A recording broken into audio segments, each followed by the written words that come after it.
오늘 사랑과 배려라는 제목으로 말씀을 묵상하도록 하겠습니다. 크게 이제 한 두 개로 두 이제 주제로 우리가 말씀을 좀 생각할 수 있겠는데요. 첫 번째는 1절과 4절 그리고 8절에 있는 내용입니다. 형제의 소나 양, 여기 보면 이제 의복과 나귀도 이제 포함합니다. 그것을 이제 잃어버렸거나 길을 잃어버렸거나 또는 그 짐승이 넘어졌거나 하거든 그냥 이제 두지 말고 이제 형제에게 가지고 있다가 되돌려 주거나 아니면 넘어져 있는 것을 그냥 보고 넘기지 말고 일으켜 주라라고 이야기를 합니다. 그리고 이제 8절에 보면 새 집을 지을 때 지붕에 난간을 만들라고 이렇게 얘기를 합니다. 사람이 떨어지지 않도록 해라.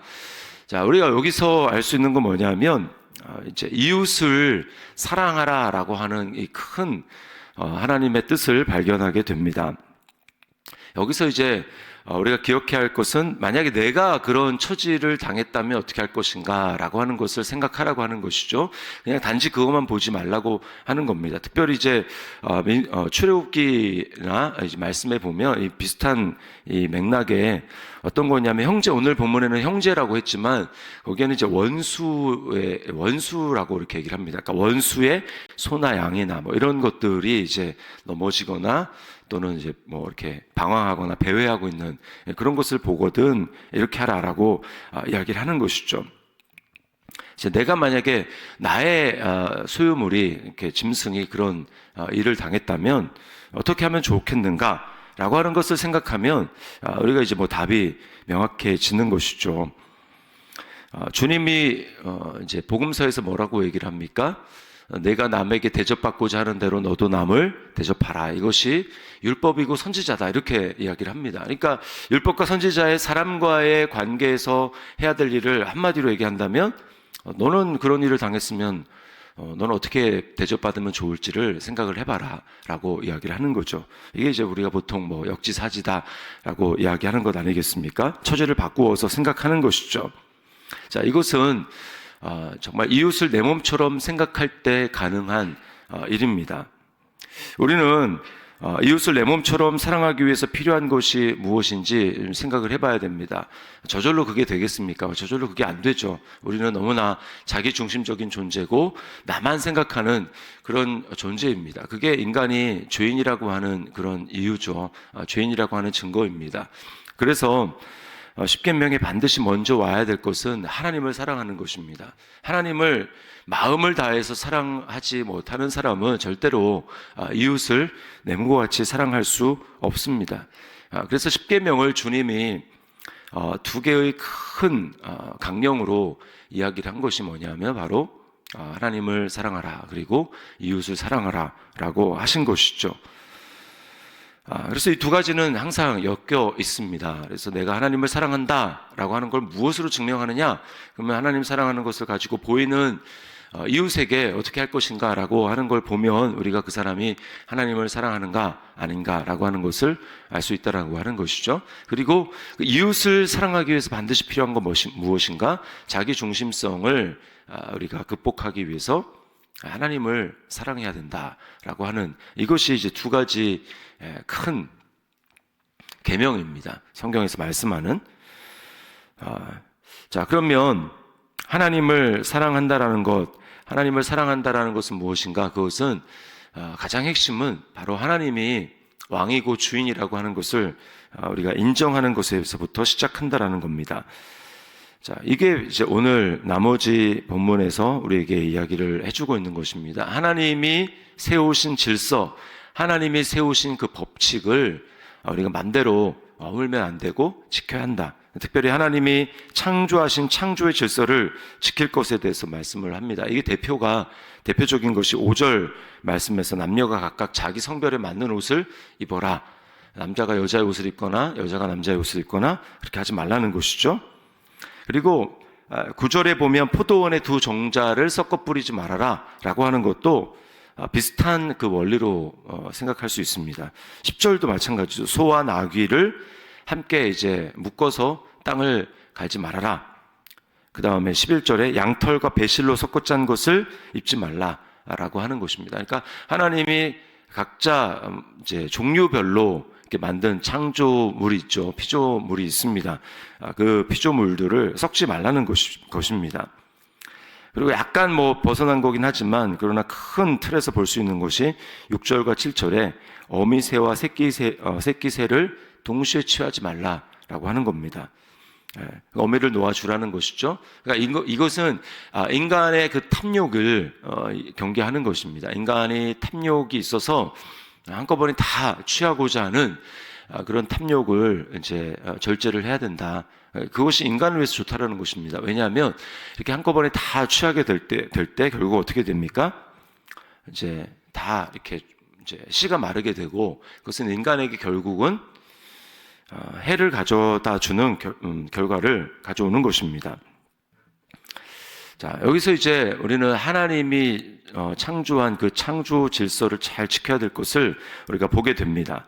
특별히 오늘날 이제 우리가 어떤 일이 있습니까? 오늘날에는 뭐 다 이제 많이 썩습니다.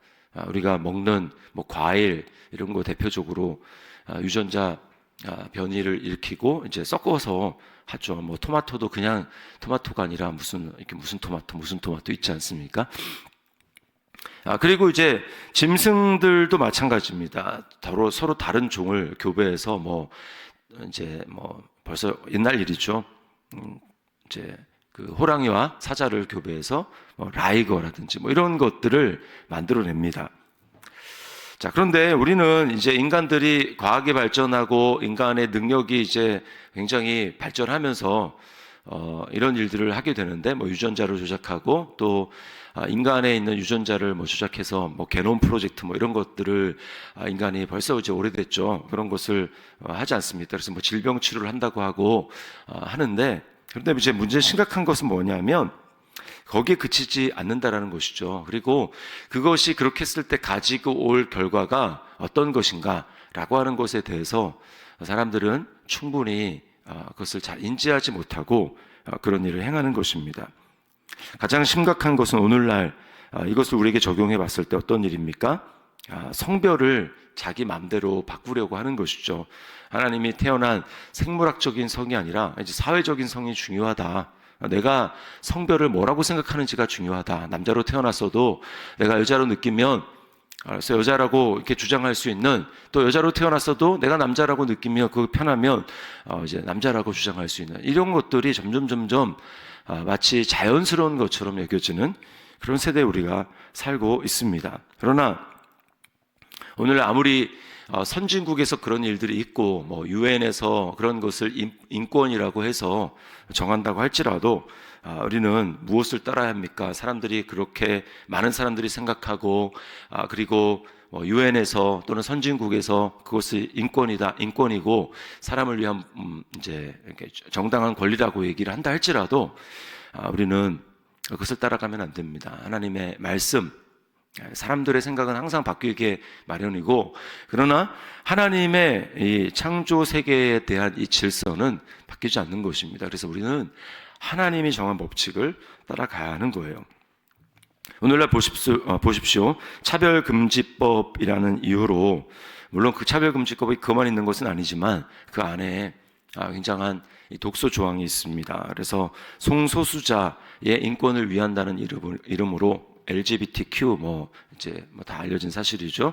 그것들이 이제 법으로 규정해서 대다수 사람들의 이제 일반적인 그런 사람들의 입을 막고 오히려 그 일반적인 사람들이 역차별을 받는 그런 일들을 행하는 것은 명백한 잘못입니다. 그러니까 왜 이런 일이 정말 말세가 될수록 생기는가?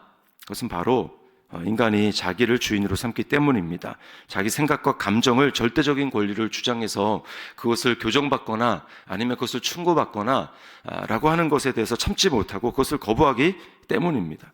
그래서 미국의 어떤 주에서는 제가 얼마 전에 본 건데 어떤 주에서는 초등학생인데 초등학교 안에서 이제 그런 교육을 하는 거죠. 그래서 사실은 아이들 생각이 그렇게 쫓아가지 못하는데 이제 마치 그게 인권을 생각하는 것처럼 해서 그런 교육을 하고 그리고 이제 너 성을 네가 결정할 수 있다라고 해서 이제 자기가 그냥 이제 뭐 재미로 또는 뭐 이렇게 나는 이제 느낀다라고 하는데 부모가 그것을 무시하면 아이가 이제 그 부모를 고발하면 부모가 이제 양육권을 박탈당하고 뭐 이런 일들이 있는 정말 기가 막힌 세대를 우리가 살아가고 있는 것입니다.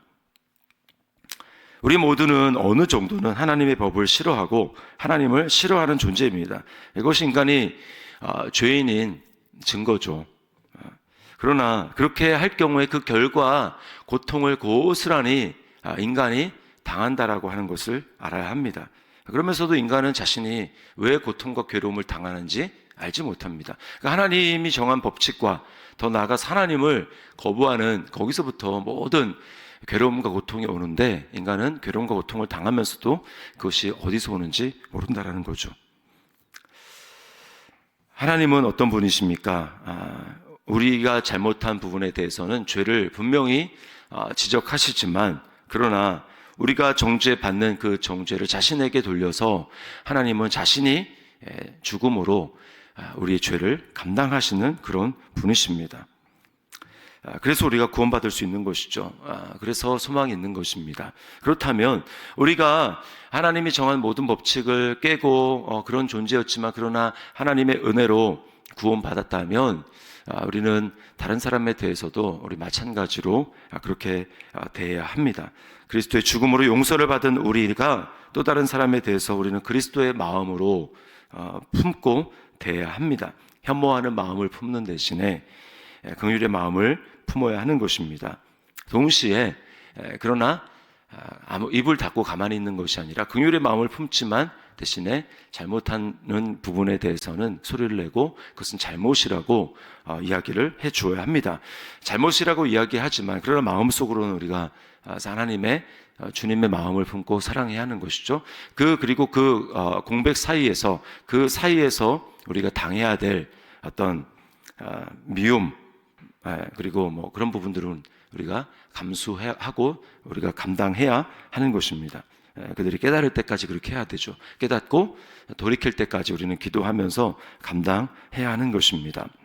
자, 이것이 오늘 성경 오늘 읽은 본문에서 우리가 감당해야 될 것입니다. 사랑과 배려를 감당하되 그것을 감당할 수 있는 힘은 우리를 이미 그렇게 빚어주시고 용납해 주신 하나님의 사랑에 있습니다. 오늘 이 말씀을 기억하면서 우리 삶 가운데 이웃을 사랑하고 이웃을 배려하는 그러한 삶을 살아가는 한날이 될 수 있기를 주님의 이름으로 축원합니다.